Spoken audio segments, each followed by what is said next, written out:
and never at any point imagined what it would feel like to skydive because of course I can't do that. So, and then I find myself like on the plane just freaking out. And it was a very traumatic experience where I was flailing and screaming, and the person who was trying to lead the tandem skydive was like, stop trying to align yourself, because I was fighting so hard and screaming that he had to tell me to stop doing that because he wasn't able to do his job. If you enjoy this podcast, show us some love and take a couple minutes to leave a 5-star review. It helps us get found by more listeners, and we greatly appreciate it.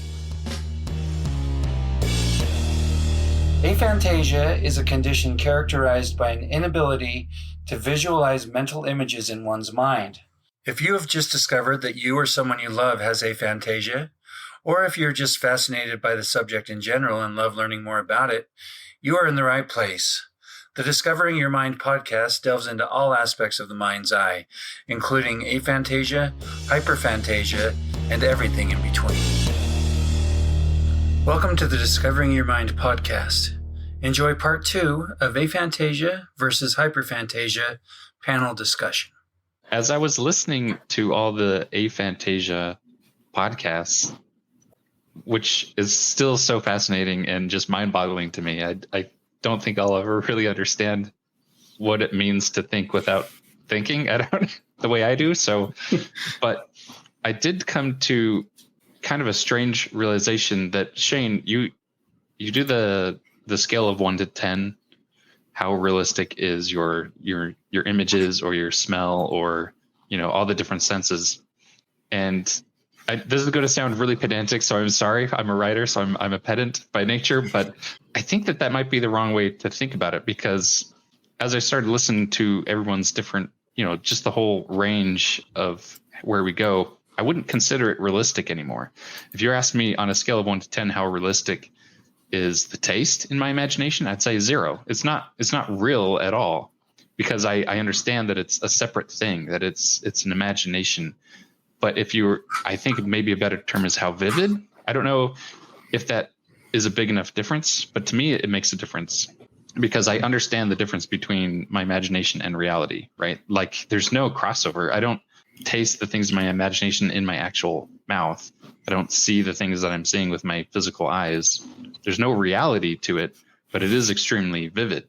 And so I don't know if that's a helpful distinction or if it's just a pointless distinction or a distinction without a difference, but I have struggled on how to say it, and I have reworded it a few times because basically I have no idea what I'm talking about. Right. I don't understand it at all. I don't understand it at all.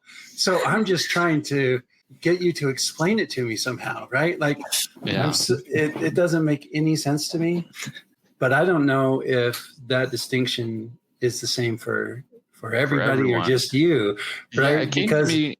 Sorry, there was the one podcast you were talking about someone who did see things like in the real world, and so they were worried about maybe they had schizophrenia or something, right?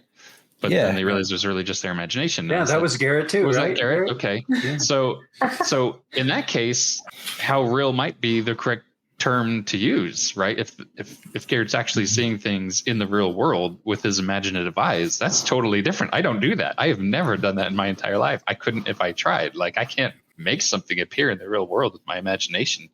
It's like a completely separate universe, all on its own.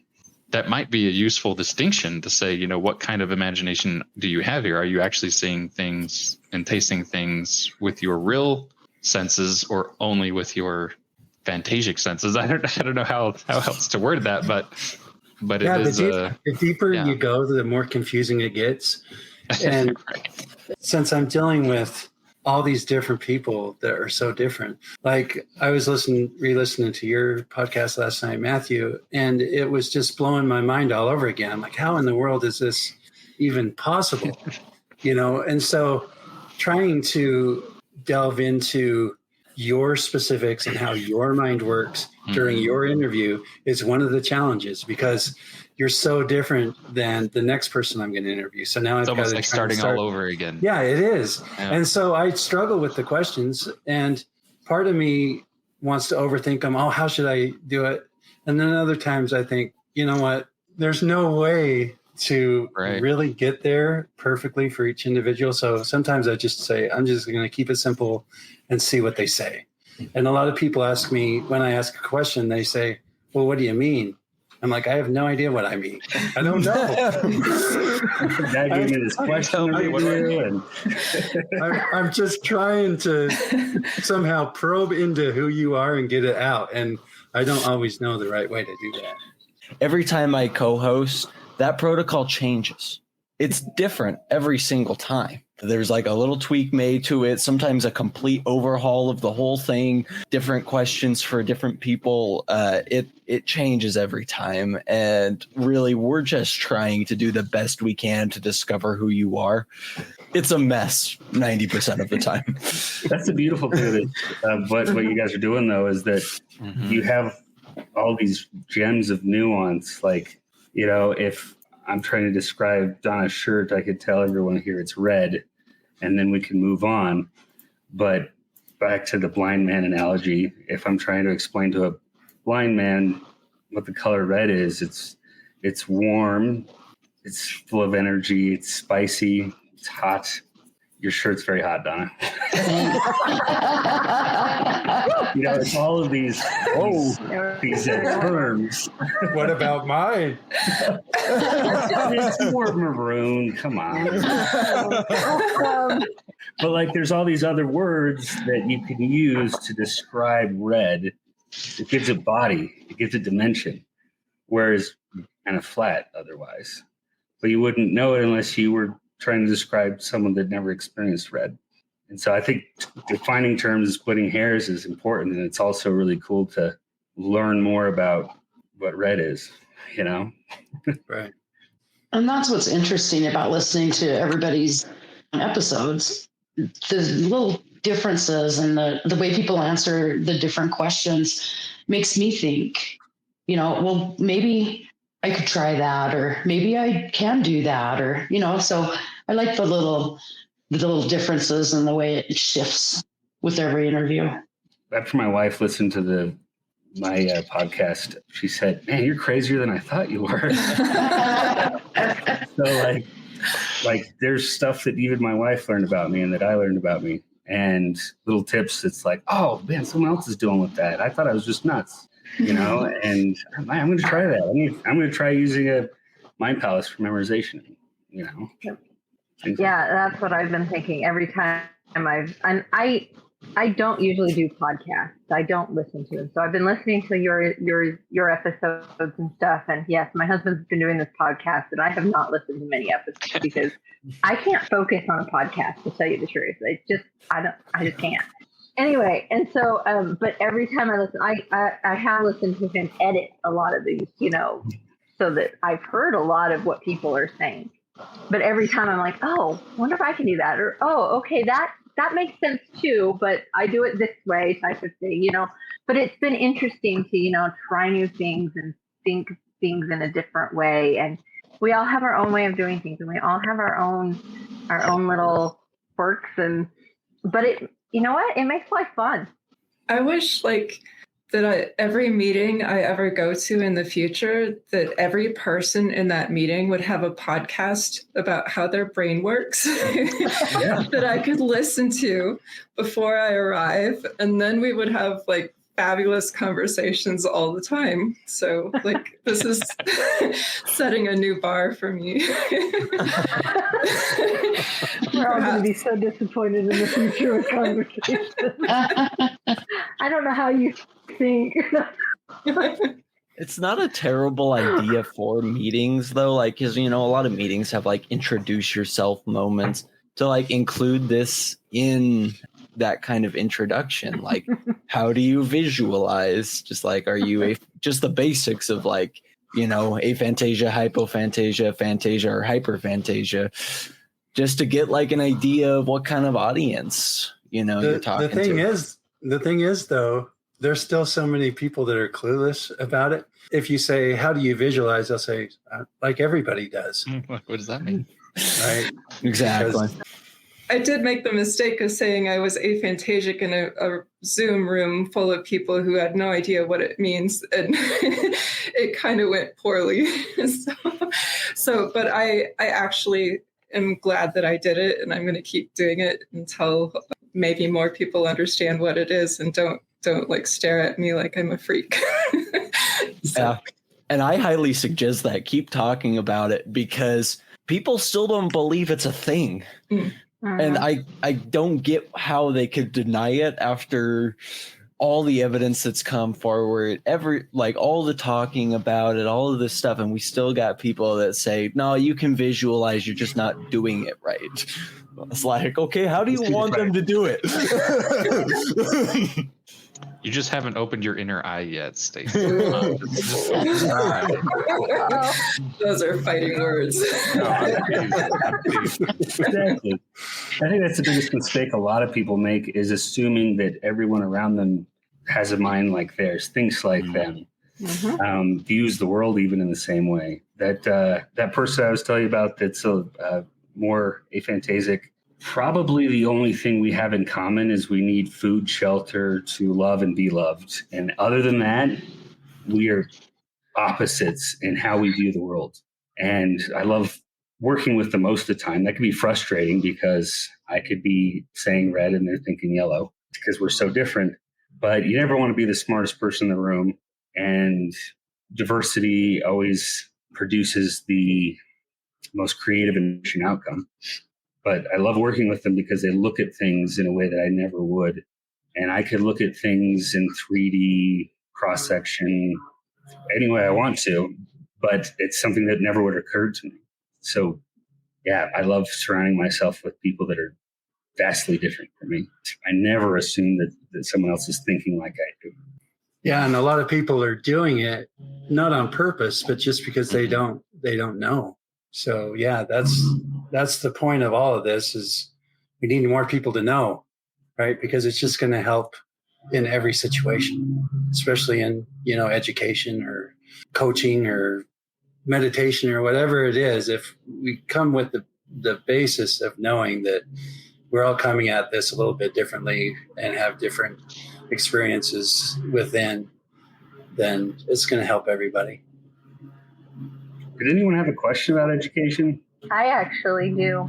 I am a teacher, and we do a lot about, making things acceptable across cultures, across, just differences that way. It's out of ignorance. We haven't known about aphantasia. And I mean, there's a lot. I look through curriculum books, and it's like always have your students visualize, especially for comprehension issues, like reading comprehension. How can teachers, and granted, we have to get the word out. That's the very first thing. But how can teachers change the verbs they use, the way that they present things to make it more accessible, more applicable to those who can't visualize or visualize at a lower level? Any ideas? I just love that you're asking the question, and I think that's the thing that I wish would happen in all classrooms. Like on day 1 or 2, find out if your students can visualize, because if they have that knowledge for themselves and they may not, have it yet, like that's huge if that would happen in all education settings, where we no longer assume that everyone is neurotypical and just start with like the Apple test and find out and have a little discussion. And it could be done in any class, I would think, right? I'm curious because I teach special ed and I teach kindergarten through 5th grade. I don't know if my kids, because I have kids who are like, raise your hand if you have a puppy, and everybody's raising their hand. They're like, you all have puppies, just because the teachers raise their hand. So, honestly, I don't know at what point they could tell me if they could visualize or not. So I'm curious what I can do for everybody. Yeah. That whether they want to, can visualize it or they can't. I don't know how to make it accessible for everybody. That is tricky for sure.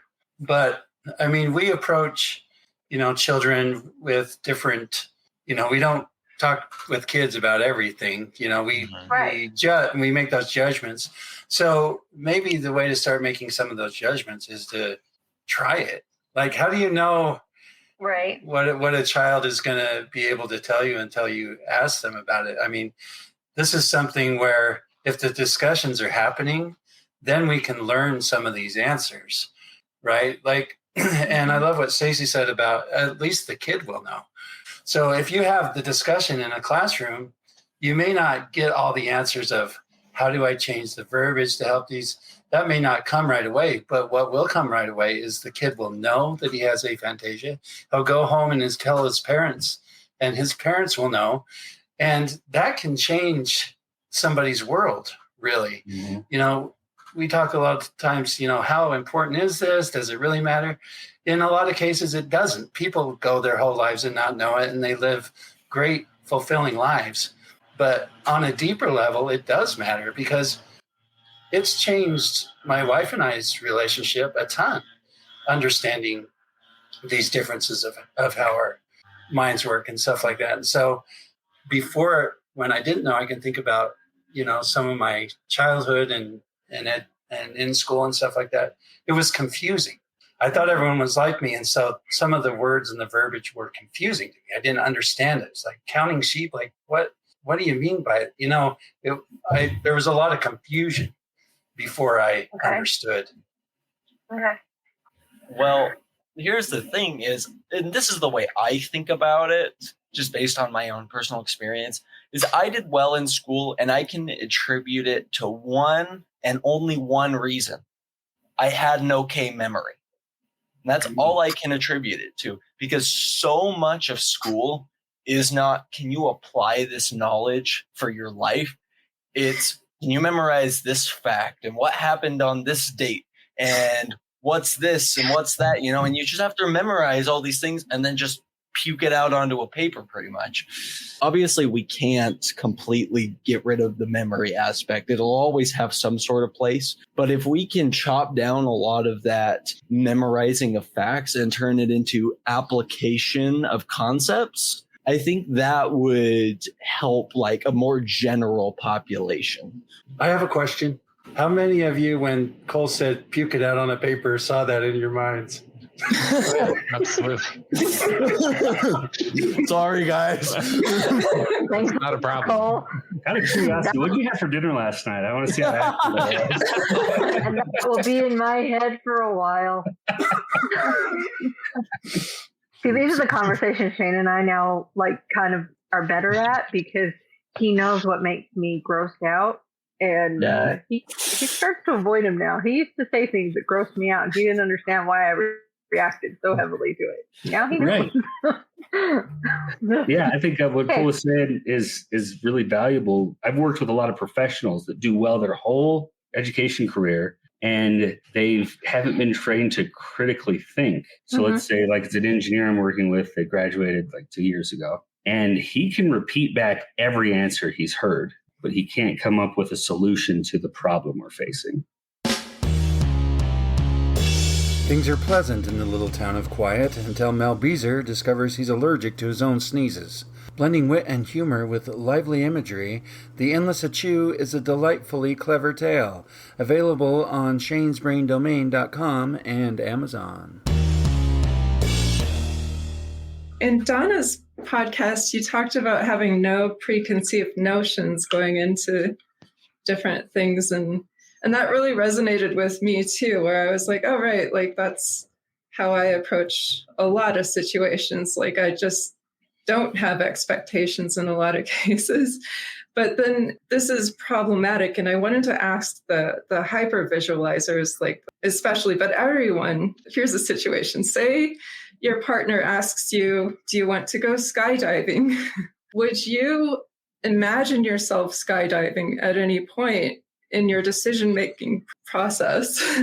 Or would you just decide based on almost nothing? Because I'll just say what happened to me was my partner asked me if I wanted to go skydiving, and I agreed. I was like, sure, that sounds fun. And never at any point imagine what it would feel like to skydive because, of course, I can't do that. So, and then I find myself like on the plane, just freaking out. And it was a very traumatic experience where I was flailing and screaming, and the person who was trying to lead the tandem skydive was like, stop trying to align yourself, because I was fighting so hard and screaming that he had to tell me to stop doing that because he wasn't able to do his job. So anyway, that's what happened. But then I realized like the total lack of being able to imagine myself in this situation played into me just being open to trying it. And so I think I have this openness to experience. Like, and I've even taken the Big 5 personality test and was like 98% open to new experiences. And I think it's because partially of aphantasia. So comments. I mean, I won't even have to try to visualize it. It's just going to happen. The second you say skydiving, I'm visualizing skydiving. It's not a choice. Wow. I mean, I can control that if I want to, but it's just going to happen. Would that visualization play into my decision? I don't think so. I think it's going to come down to what I enjoy and whether or not I would know I like that sort of thing.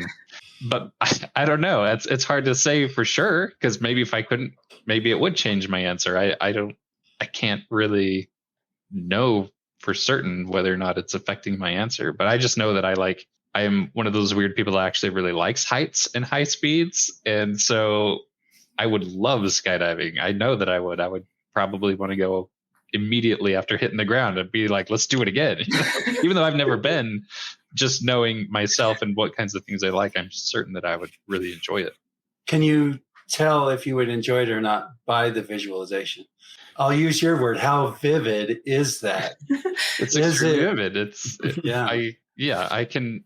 Can you feel it? Can you feel the wind rushing by and all that? Obviously, I've never actually done it, so I can't know for 100% sure. But I would say I'm 95% sure that it would be exactly how I imagine it.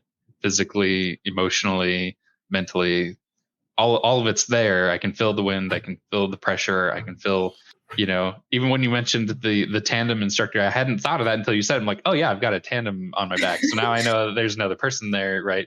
So yeah. So how could that not influence your decision?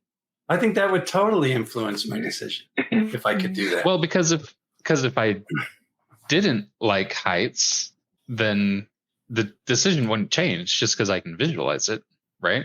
It's based on the things that I enjoy, not on the visualization of it. Now, if you asked me if I wanted to do something I've never heard of before and have no way to visualize, then I wouldn't.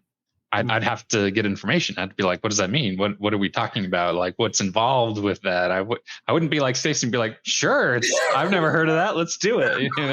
And maybe that's because I'm not as open, or maybe it's because I'm more cautious, or I don't know. Maybe it's because, like you said, maybe my lack of ability to visualize it would affect my lack of desire to do it, because I'd be like, I don't know what that means. I want to have an idea of what we're talking about before I just say yes. So I don't know.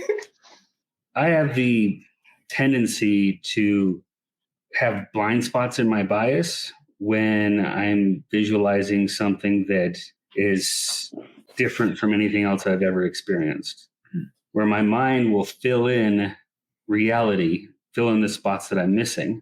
And my decision will absolutely be influenced, because if I can't relate to it at all and someone's describing it to me, my mind is just filling in pieces. So if any of those pieces have a negative bias, then I'm going to say no. If they have a positive bias, then I'm going to say yes, and then maybe be disappointed or traumatized, feeling all of that. And so I usually like to default to yes, just because I don't want to miss out on an experience because my mind's got in the way. And it's also fun afterwards to be like, oh, ketchup ice cream wasn't that bad. I'm glad I didn't say no.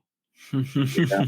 I think I'm more like Matthew, where I can really like visualize that. I'm not filling in details that I don't, like blind spots or anything. I can really get the sense of the wind rushing, that falling feeling.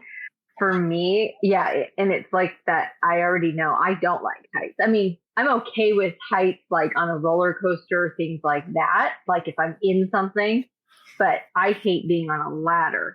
So it's really kind of a weird, like it's that sense of stability. That for me, like I think it would actually be fun once I was doing it, but to get out of the plane, someone would have to push me. You know what I mean? Like I think the whole experience would be cool, but I would not do it myself.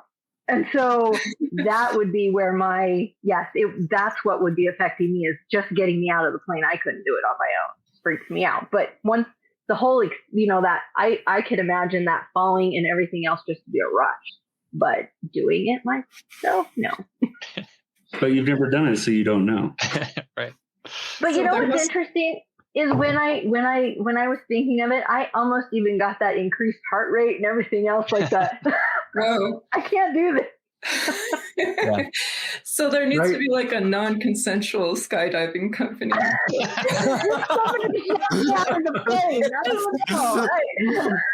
They just kidnap people and push them out of a list of people where they can just show up in a van, put a bag over their head. When you need it. Pull the cord when you need it. Just kidnap people and push them out of an airplane. Sounds more like a hitman service than a quick push. The tandem guy would be helpful, so maybe I don't know, to get me out of the plane. But I'd have to literally tell him, no matter what I say, just go. Okay, Garret, what you just said gave me another question. So you said, but you've never done it, so you don't know. So she's having this experience, and she says, okay, I know, I can imagine how it would feel. I can feel the rush, the wind rushing by, all that, feel the feeling of falling. So in your guys' imaginations, you can do that. You can experience that, even if it's something you've never done. But once you've done it, does it go up a notch? Does that visualization now become more real because you have experienced it? Definitely becomes more real because I'm separating the reality from the imagination, right? And so my imagination, I understand isn't real. And so once I've done it, then I can be like, okay, that's reality. And it might make my imagination more vivid, but it also might make it less vivid. And not vivid is maybe the wrong word, but it might change the way I'm feeling, because maybe the way I imagined it isn't actually correct. Maybe it's more intense than the reality of it. And so, it can go both ways. And one of the things that I love about my brain, and is kind of worth dealing with all the craziness, is that it can generate such realistic outcomes that 95% of the time I'm right. And so I love those moments when I'm wrong. It's just like that moment of discovery where how I imagined it and how it actually happened is different. So like that's a learning experience. That's a discovery. So it does add to the being able to visualize more past that, I guess, but in such a small degree because it doesn't happen very often. But I love it when it does. There's the missing data. There's the missing piece that I didn't even see. There's my blind spot, my bias, and it just highlights it. So I learn a lot about myself then.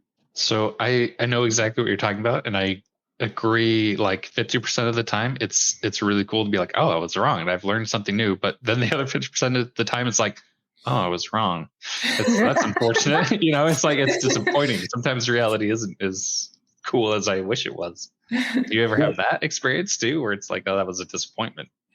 Oh, absolutely. And I guess that's where public education really helped me. I was trained and practiced being wrong a lot. And so like, I don't have to be right. I guess my ego was just kind of broken down. But yeah, sometimes the missing data, it's disappointing. That I was talking to my wife about that yesterday, is your preconceived notions. You go into a conversation or experience having this expectation, and it turns out it's less than what you imagined. I read and listen to a lot of like Eastern philosophies and type stuff, and they talk about having no expectations, right? That's where peace and happiness is dwelling more in reality and not having these expectations. And I believe Stacy, Ferry, and didn't we have that discussion a little bit about I don't feel myself being as disappointed by things because I didn't have this thing in my mind of what it should be. So you just experience it more as it is. Yeah, and would you say you're very open to new experiences because of that? Okay. Yeah, I think so. Yeah, because I do the same thing a lot of times. You know, you want to do this? Okay. You know, there's like hardly any thought that goes into it. Just, all right. Because I don't know what it's going to be like until I experience it. I want to experience it. See, and I don't think my visualization because I play out situations and I definitely have preconceived notions, but I don't think it affects my ability to be open. Like, because when someone will suggest to me, let's go skydiving, it's going to be horrible. And I know it's going to be horrible. I'm still going to say yes because I haven't done it before. So one of the things that I was really surprised about was when I started rock climbing in high school. The first time I went, it was more like, hey, you want to try? And then before I knew it, I was much higher than I thought I was. And it was just kind of this moment where muscle failure helped me overcome my fears. But then I learned that when you get to a certain height, it doesn't really matter. The difference between 800 feet and 10,000 feet doesn't. You're going to die either way. You can't, you're so high up, you can't really perceive how high you are. You're just high up. And so then, like, when I started out learning the sport, I would only do big walls, 300 feet plus, because it was less scary to me than doing, like, I just had to get over the first 100 feet and I'm good. And I didn't expect that. So I'm glad I did it because then I learned that. So I've never been skydiving, but I imagine that's what it's like. You're just jumping out of an airplane onto a map. You know, that distance, you can't really comprehend 10,000 feet or however high it is, you know? There's a lot of screaming at the higher elevation. There is a difference there then. That's the difference. The noise level. It's interesting you say that because I don't feel like I have that problem of being able to discern the difference between those. I feel like I would know the difference between 800 feet and 10,000 feet and skydiving. And I feel like I'd scream louder as I got closer to the ground. Louder. Logically, you know the difference because things are smaller. But my lizard brain didn't right. I see what you're saying. Correlate with height, you know. And maybe it's because I don't have a fear of heights that I'm not like that aspect of it is just not part of the equation. So it's not. I don't know. Like the higher I go, the better. Like I enjoy it. Like we did a suspension bridge thing in Canada recently. Everyone else in my party is just like, oh, I don't know if I want to do this. I'm like, let's go. I'm going to run across that thing. Okay. So when you were doing that, was it a high? Was it emotional? I guess my question is, in order to get the same high, would you have to do it again? Or can you just go there in your imagination and feel it? Because I have experiences like stand-up comedy. I think the best feeling I've ever had in my life is making a room full of people laugh, right? But in order for me to experience that again, I have to do it again. I can't just go in my memory and feel it again. I know how awesome it was, but I can't experience it again. If I want to experience it again, I got to do it again. So I'm curious how these hyperphantasia experiences are like. Is it like doing it again? I think I can sum it up in one sentence, and that's nothing is as real as real. Like, it's true. Like I can experience it and I can still get some of that. But like I've experienced the stand-up comedy thing as well, that rush of making people laugh. It's amazing. And I can go back in my mind and be like, oh man, that was great. And I can feel some of that like elation and stuff, but it's not as real as actually doing it. For me, it just comes back to the distinction between reality and imagination, where yes, I can have that experience again, but it's not happening in the real world. It's happening in the imagination world. And so even if the emotion and the beauty of it is just as vivid, it's still different I don't know how else to explain it other than that makes sense. So like in my imagination, I can not only skydive, I can fly, right? I can fly up and down and skydive all I want and zoom around, the sun and stars and do whatever I'd like there. It's just, I'm not sure how else to explain it other than that it's not real, but it's extremely vivid. I really want to try stand-up comedy now, because when you were describing that, I couldn't relate at all. I couldn't set an expectation of what that would feel like, what that would be like. And I've given presentations and lectures and performances and lots of people. Usually when people invite me to parties, I just tell them that their counters aren't really made of granite. Like, I'm not, and I don't usually get invited back. It's like, oh, the dude that was looking at the countertop. If I try to be funny on purpose, it's difficult for me. But I'd like to give it a shot because I'd love to know what that feels like, because that's something that pulled out a blank in my mind, and I can't set an expectation for it, so I have to do it now. Well, now I'm curious, can you extrapolate? Because you just made all of us laugh. Can you extrapolate that to a larger audience in your imagination? No, it's a different setting. You're like, because I've been on a stage. It feels different being on a stage in front of people than like lecturing in a classroom of people. I agree. Giving a lecture at a conference, there's lights. The audience has, it's almost like a ambiguous mass, like it's different than just talking to a group of friends. I would imagine, right? If it's the same, I'll be disappointed. But I have to know. I have a short pressing question, because Matthew said he can visualize himself flying, and that just broke my mind a little bit. Everyone who can visualize, why are you not constantly visualizing yourselves flying around? Who's to say we aren't? It gets amazing. Old after a while. I don't know what else to say. Like, I have other stuff I have to do. Well, if I had enough money, I'd be in the sensory deprivation tank most of the time. It's like, you got to pay the bills. But right. My mind's so much better than reality. All this VR that people are coming out with, it's like, all right, cool. Like, I've had my whole life. So as long as I can get rid of the distractions, then. The one time I used VR, I was like, I can just do this in my head. Why do I need the VR? When you do this, yeah. I love it's better. It's better in my head. So. Well, and if anybody's wondering, I still love Matthew McConaughey. So thank you for sharing that. Oh, who doesn't? He's on my list. Come on. This episode brought to you by the love of Matthew McConaughey. Maybe he'll send us a check. We would love a check. For the visual. Yeah, let me see that again. What does he look like? I can't remember. You can't just imagine what he looks like. Come on. Yeah. Right. We got to get Matthew McConaughey on this podcast. That should be like our goal. If it's any consolation, my preconceived notion of Shane, what I thought he looked like based on the way he sounded before I actually saw what he looked like, was kind of a hybrid of Anderson Cooper and Tom Hanks. And so, I can tell Stacy's visualizing that. Almost Matthew McConaughey. I don't know who Anderson Cooper is, so I can't know. That's okay. I thought you looked like Bill Nye the Science Guy with glasses. I can't tie a bow tie to save my life.